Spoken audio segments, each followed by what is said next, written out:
Sadhguru Jagi Vasudev is a realized master, mystic, and yogi.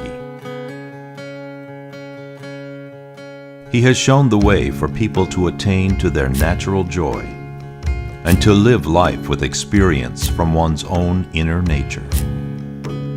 His presence is filled with grace and compassion.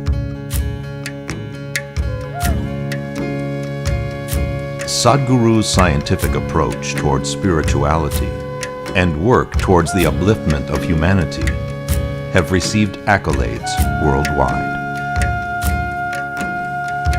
The words that come from him in intensity and utmost clarity, from his deep understanding and wisdom, can change the very core of the being. Belonging to no particular tradition, Sadhguru incorporates what is most valid for the modern person from the spiritual sciences. His work, an outpouring of his blissfulness, finds expression in the form of a ceaseless offering to help all beings. Available to all who are willing, Sadhguru's life is an invitation to the divine through individual transformation.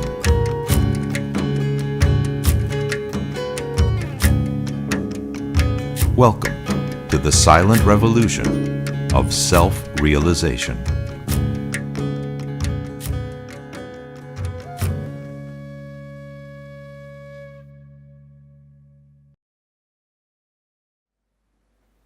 If we want to live well,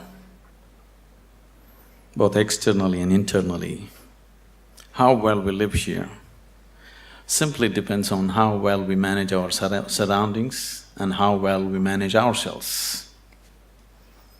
Fundamentally, life is management. If you don't know how to maintain your body, your mind, your emotion, your situations, your life in general, your home, your communities, nations and the world, the quality of our life is just how well we manage things with ourselves. But generally, we are thinking of management, we are applying ourselves to management only in terms of business management or industry management, or generally we are talking management only with economic situations, not life as a whole. In many ways, it's unfortunate that today the most predominant factor that rules the planet has become economics. The other aspects of life have been totally pushed to the corner. When economics rules, when economics is the only thing that we are thinking about, we will tend to become very gross and unhappy in so many ways. What I see is, we are conducting various levels of programs to very top-level executives in some big corporations in the world, major corporations in the world. What I see is people who have failed in their lives, they're suffering their failure. People who have succeeded in their life, they're suffering their success. If you suffer your failure, it's okay, because failure comes easy. If you suffer your success, that is tragedy, because success doesn't come easy. So, something that you worked for, something that you always longed for, something that you wanted to create in your life, when it happens, if you start suffering that, that's the real tragedy of life. But a large number of successful people on the planet are suffering their success. When I say suffering their success, if you look at people, look at yourself and see, you're still young people, most of you. When you're 5 years of age, how happy you were, and today, how happy you are. If we make a chart out of it, a graph out of it, is it moving upward or downward? In 24 hours' time, how many moments are you really happy? If you look at this, is it going up or down?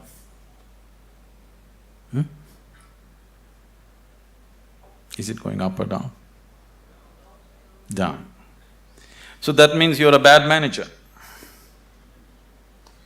Because after all, everything that you did in your life is in pursuit of happiness, isn't it?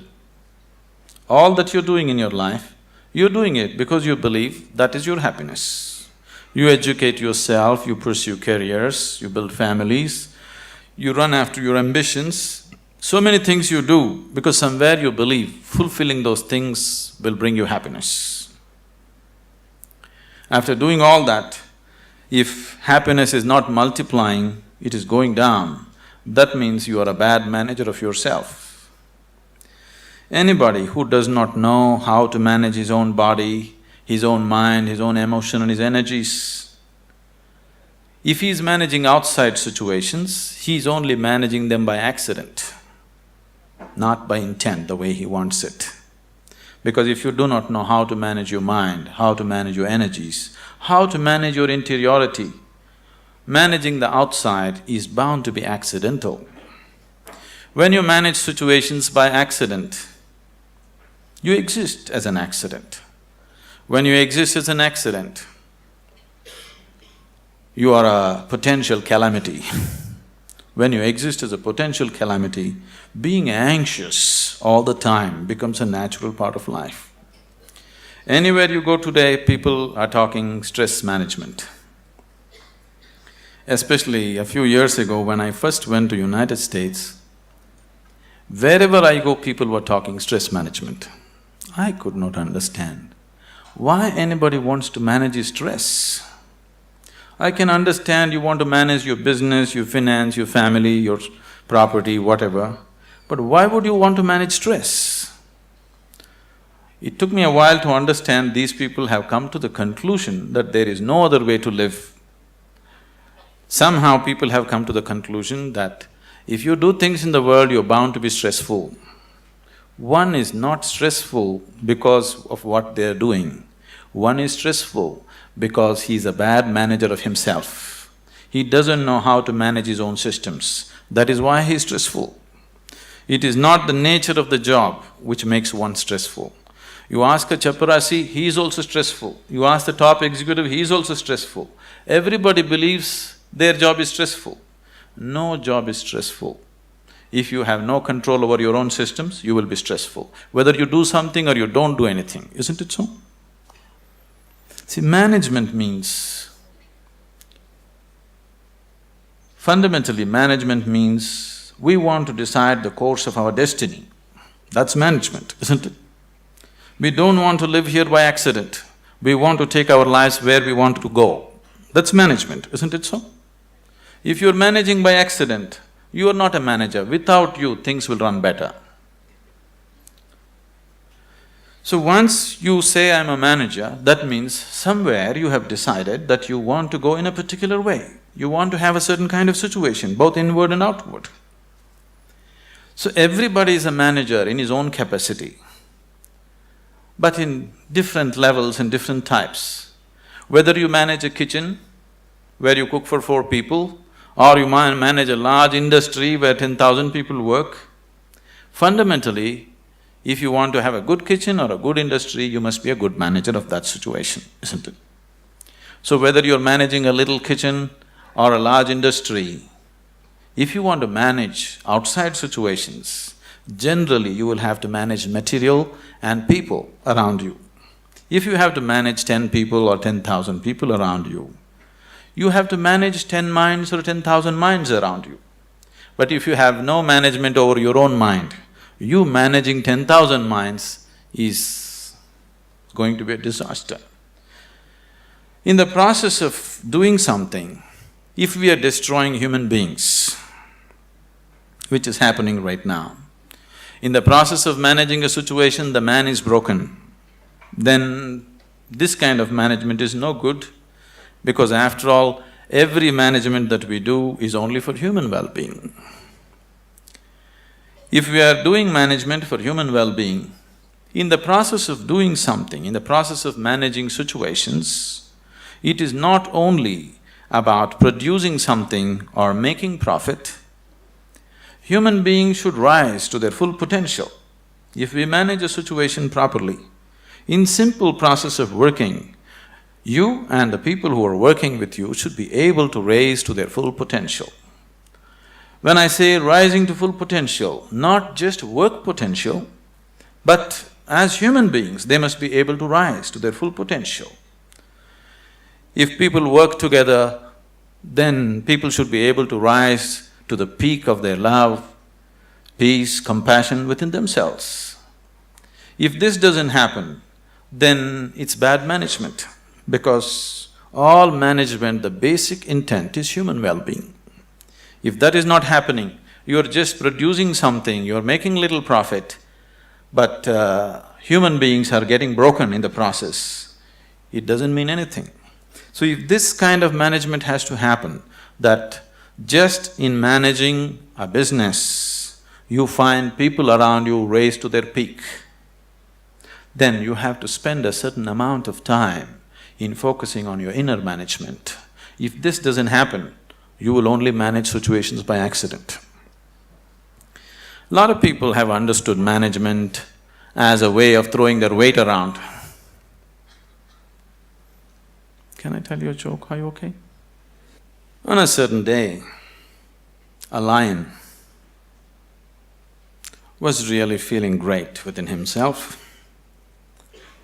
He just was walking and a little rabbit was going, he caught him and roared at him, "Who is the king of the jungle?" The little rabbit, terrified, said, You, of course you."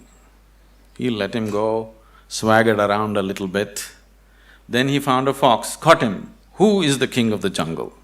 "Oh my lord, it's you, of course, nobody else but you." Then he swaggered around a little bit, caught a few more animals, everybody screamed out of fear, "You are the king of the jungle." Then he was in full swagger, like a manager,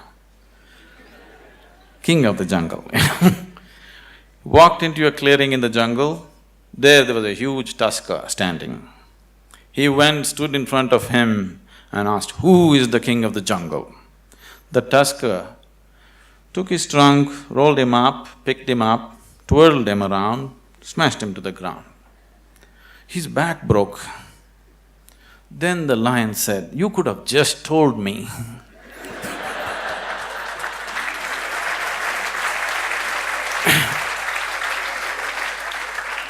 But the tusker said, "You see, I had to make my point." So, a lot of people generally are thinking management means just throwing their weight around. Throwing your weight around is not management, any fool can do that. If you manage a situation, not just things happening there, people should feel elevated, just being in that space. Otherwise, it is not management. Above all, if you go to your place and you manage a situation, you must feel wonderful being there. If that doesn't happen, you are not a good manager. So if this has to happen, you need an inner dimension. When I say inner dimension, what is inner dimension? When I say inner, I'm not just talking about the body or the mind, because both this body and mind you gathered from outside in certain ways, isn't it? For example, this physical body, when you were a child, this body was only this much. Now it's become this much. How did this happen? How did this happen? That's a question. How did this happen? You grew up, how did it happen, I'm asking?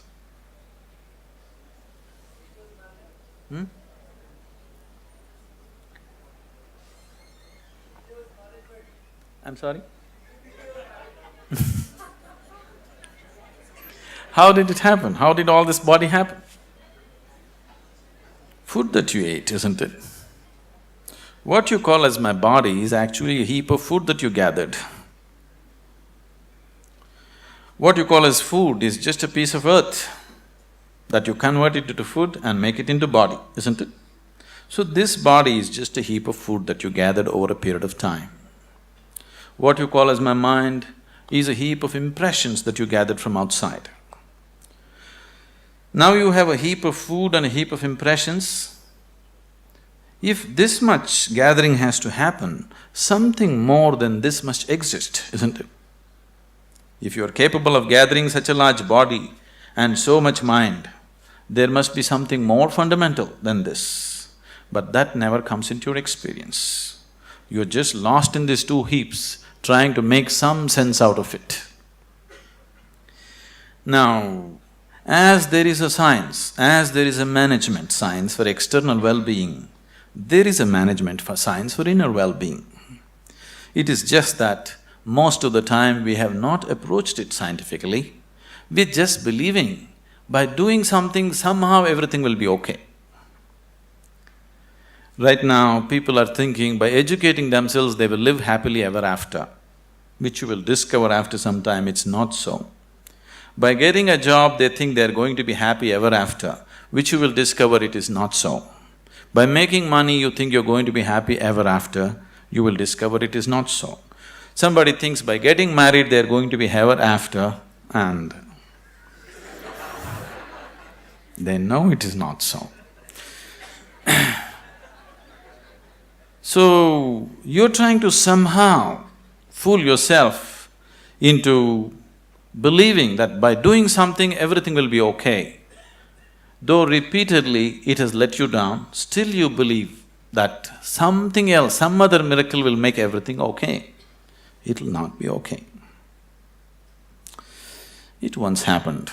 On a certain day, a bull and a pheasant were grazing on the field. You know a bull? A pheasant, a bird. The bull was grazing on the grass, the pheasant was picking ticks off the bull, they're partners, Then the pheasant looked at a huge tree which was at the edge of the field and very nostalgically said, "Alas, there was a time when I could fly to the topmost branch of the tree, but today I do not have the strength even to fly to the first branch of the tree."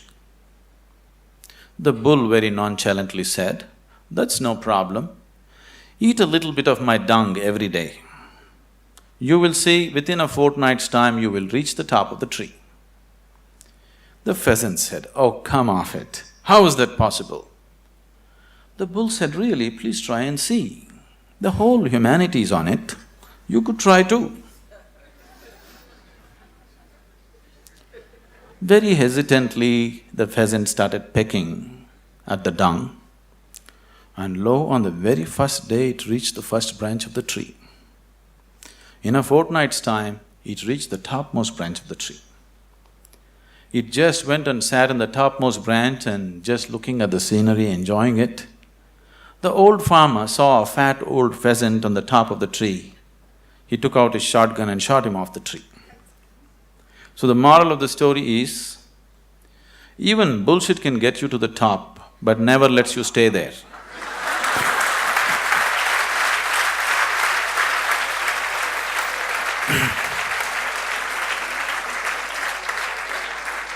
So, if you are seeking a life of fulfillment, if you are seeking a life of joy and peace and well-being within yourself, don't try to bull yourself in some way.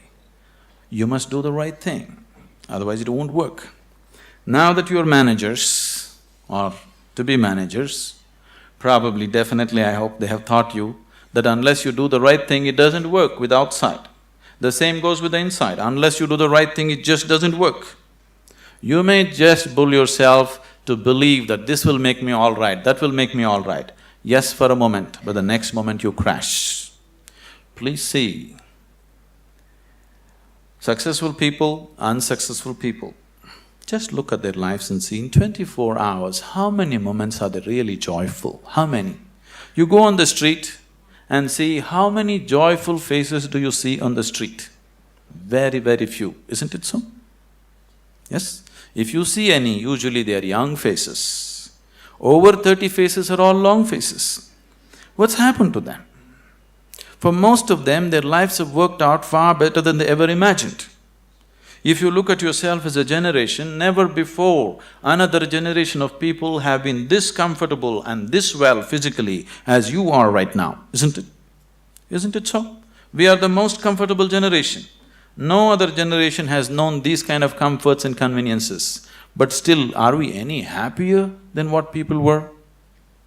This is simply because we did not do inner management.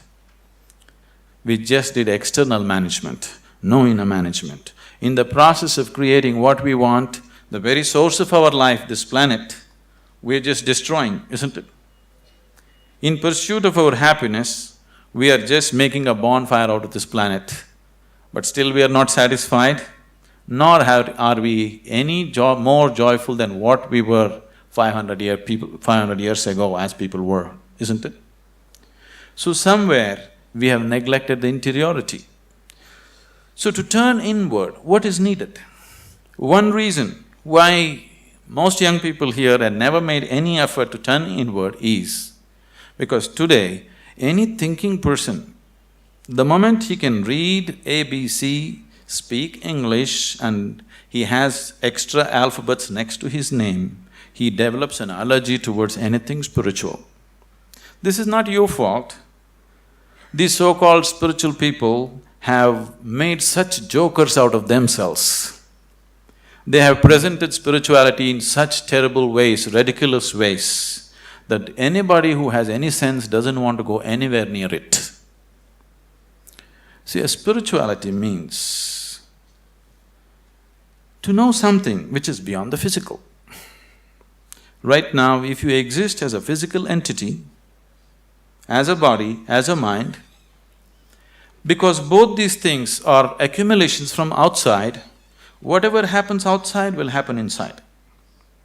If what happens outside begins to happen within you all the time, then you being peaceful and happy is always accidental, because it doesn't matter who you are, how powerful you are, how great a manager you are, external situations will never be 100% in your control.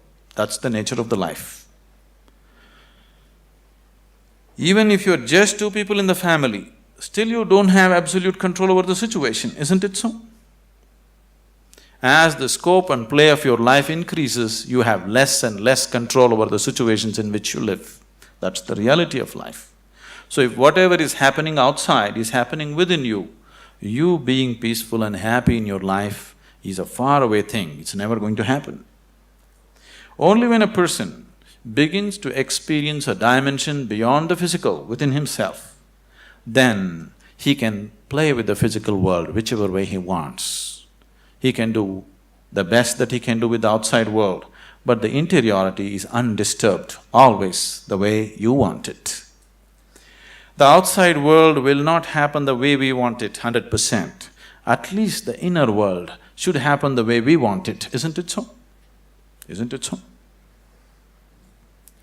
The outside will never happen 100% the way we want it. That's the reality of life. But at least this one should happen the way we want it. If this is also not happening the way you want it, if your body, if your mind, if your emotions, if your energies are not functioning the way you want it, then this is the worst kind of slavery, because somebody else decides what should happen within you. If somebody else decides what should happen around you, that itself you call it slavery, isn't it so? Yes? Are we in talking terms or no? Oh, that's fine. If somebody decides what should happen around you, that itself you call as slavery. But if someone decides what should happen within you, is it not a more horrible way of being a slave? But please see, the whole world is in it. The only consolation is everybody is like this. Now that you're learning management as a science, I would like you to understand there is a whole science of inner management. If you don't learn that, you may manage businesses, you may manage industry, but still you will not live a life of fulfillment and well-being. If you want to live a life of fulfillment and well-being and offer the same to people around you, it's extremely important you know what it means to manage your interiority.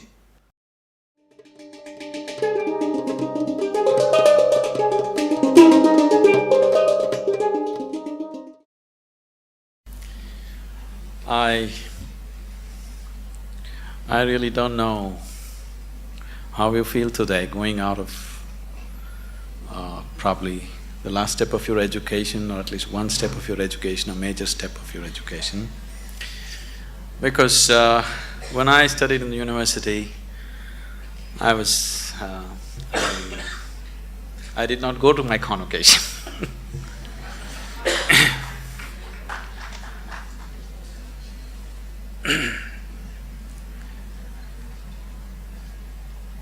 Somewhere, right from my childhood… Are you okay for a story? Right from my childhood, the education that I received, though they sent me to the best possible schools around, it didn't mean anything to me because my sense of listening and looking at people was such. When the teachers were talking whatever, chemistry, biology or mathematics, one thing I could clearly see was whatever they were saying didn't mean a damn thing to them. And I was not willing to listen to anything from somebody who is talking something which doesn't mean anything to him. So, I always looked at the teacher. If he put his heart into it, I'm willing to be there, otherwise I'm out.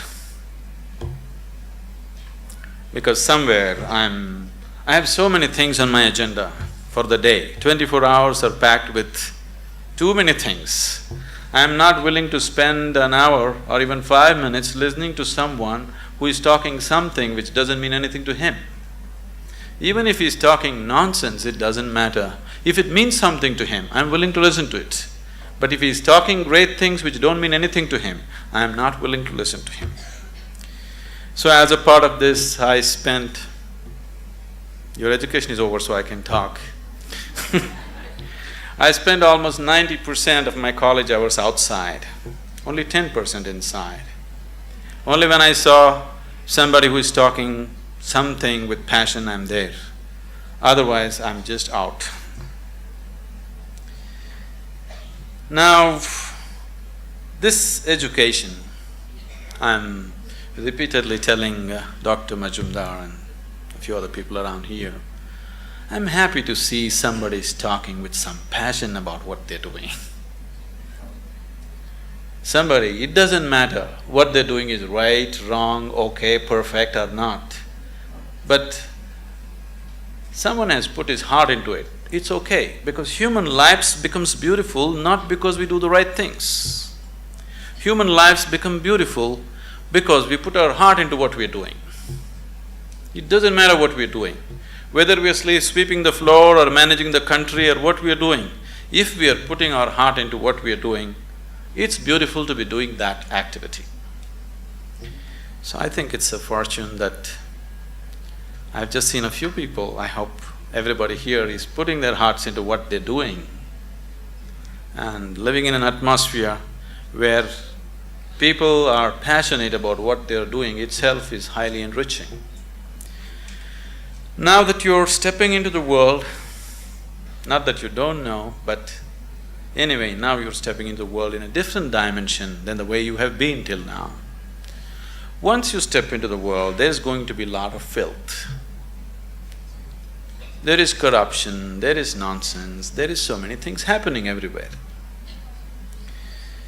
There are some set of people, a certain set of people, who will develop an allergy for this filth.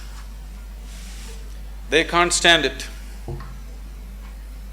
They usually run to the Himalayas because they're allergic to filth, they can't take it. They want everything pure. But such a thing will not happen Because the filth of the world has one way or the other has entered our minds. Whether we empower that filth or not is all the option that we have. But we cannot avoid filth, it is there. All the nonsense that can happen in the world, you know in your head, isn't it? So one set of people develop allergy and try to run away, which they can never do, really. Another set of people, a large segment of people, unfortunately, have come to their own kind of philosophies. Anyway, world is full of filth, let me also become filth. So they have joined that, they have merged into the filth. What we call as filth can also be great manure, Indian spirituality has always used lotus as a symbolism. A lotus flower has always been the main symbolism for Indian spirituality. Why a lotus flower is? A lotus flower grows best where the filth is thick. This filth which is stinking, which you can't bear, has transformed itself into a fragrant, beautiful flower. This option also is with us every moment of our life. If the atmospheres that we live in make us, we cannot call ourselves managers. If we make the atmospheres that we live in, only then we can call ourselves managers. Being a manager means that we are going to create whatever we see as the most beautiful thing to happen right now. Allowing situations to create you is not management at all. Creating the situations that we want is management. As many of them have said many things, this process of education, there is a certain acceleration now that education is over, you're stepping into a new dimension of life, the excitement and it's always beautiful to step into something new that you believe is going to be wonderful. But what we have seen with life with most people is, now let's say somebody got a job, the first day when they went and sat behind this table was the most fantastic place in the world. But within a few years, behind the same table, they're manufacturing blood pressure, diabetes, ulcers and whatnot. This is not because there is something wrong with the jobs that we do. This is not because there is something wrong with the world that we live in.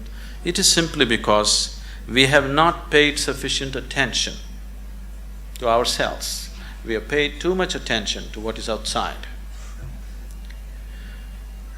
To succeed in the world, people are always thinking, great aspirations will make you successful. Aspiration is just an initial starting point. Just because you aspire for success, just because you aspire for prosperity, just because you aspire for well-being, it doesn't happen. Success, prosperity, well-being happens because you have made yourself capable of creating those things. Everybody aspires. Who is not aspiring for success in the world? Everybody is aspiring. Even a beggar on the street is trying to be a successful beggar, isn't it so? Every human being is aspiring for it, but only those who have made themselves capable will succeed. Making yourself capable not only in terms of management skills and other things, but that is needed too, but making yourself capable as a human being to go through situations untouched, to be like a lotus flower, even if you're in the filthiest of situations, to maintain your beauty and fragrance. If one has this, he will float through this life untouched. If one doesn't have it, life will eat him up in so many ways.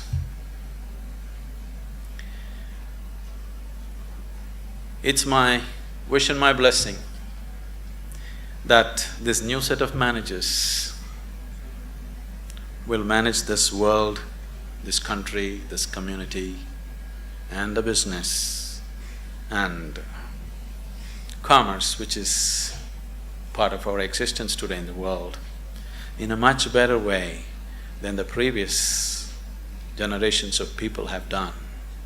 Because externally we are better equipped than ever before. If we make a little effort, it's a fortune that an institution has made an effort to equip you internally to whatever extent it was possible for them. If you equip yourself for internal management also, I'm sure that this group of people and many more who will pass out of this institution should definitely manage this world, this nation and the communities much, much better than the way it's been done till now. When it comes to management, there's no such thing as perfect management. It is just that if people give themselves absolutely to what they're doing, things will happen. Right now, the Isha Foundation, Dr. Karthikeyan, after seeing what's happening there, that's how he's been into this. It is run by all young people, the whole foundation. We have hundreds of centers in India and outside the country. Everything is managed by very young people. People who have been with us for 14, 15 years, they are just in their early 30s now. Very, very young people. No senior people, no experienced people, just young people, raw hands. I took this as a challenge to make it happen through them, not using any kind of experience.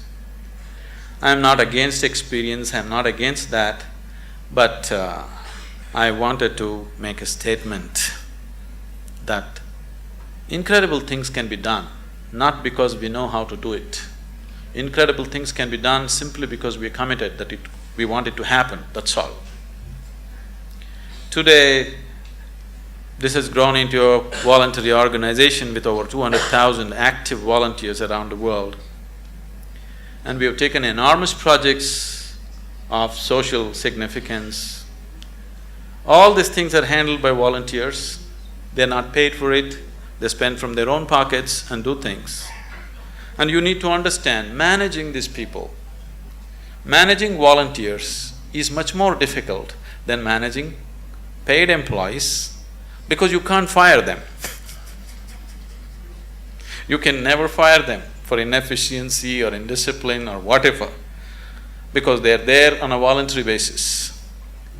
So, people who manage these situations, very young people without any qualifications, they are such fantastic managers of people. The way they manage the situations, the way they conduct thousands of people has set such a exemplary example in the community there. I would take this opportunity someday that when it's possible you visit Isha Yoga Center as to how things are managed, so simply, because management doesn't come… I know you need to learn about finance, this, that, banking and those kind of things, but fundamentally management is your ability to be capable of inspiring people to do their best. And that's all we can do. If everybody around us are doing their best, that's the best possible management that can happen. So this is not going to come with manipulation, this is only going to come with dedication, this is only going to come with love, this is only going to come because you are willing to give yourself 100% to the person who is next to you at that moment. Oh, is all this possible? Is it not all utopian? You think this is the reality in the corporate sector? I'm telling you, we are working in the prisons, we are working in rural areas, we are working with major corporations in the world. It doesn't matter what kind of person you meet. If you just learn to touch the core of his humanity, then you see every human being is willing to do his best for you, always. If you just learn how to touch the very core of a human being who is around you right now, you will see everybody is willing to lay their lives down for you. Only if people around you love you and they want to do the best for you, you will not get ulcers doing management. If people around you are trying to pull you down, you will anyway get ulcers trying to manage situations. Isn't it so? If you do not create the people who truly love us and wanting to give their best, then management is going to be a pain. Management is going to be a huge suffering. Only when people around us really want to do the best for you, only then management can happen wonderfully. It's my wish and my blessing that all of you turn out as truly great managers of yourself and the world around you.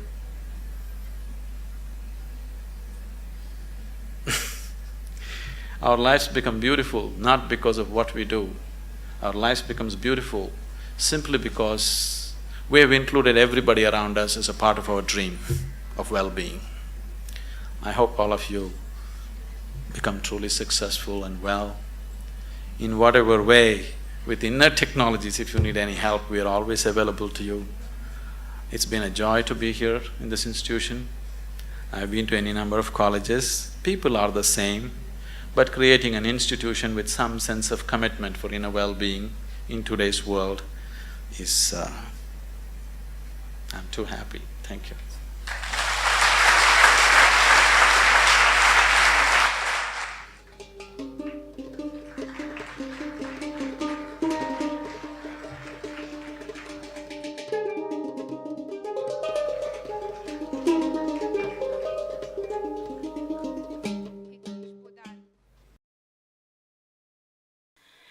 You are my perfect mirror, you show me what I'm not. In the endless pit of what once was me, layer and layer you peel off me. The pain it is, but the joy it brings. So thank you for showing me what I'm not, for showing me what I could be.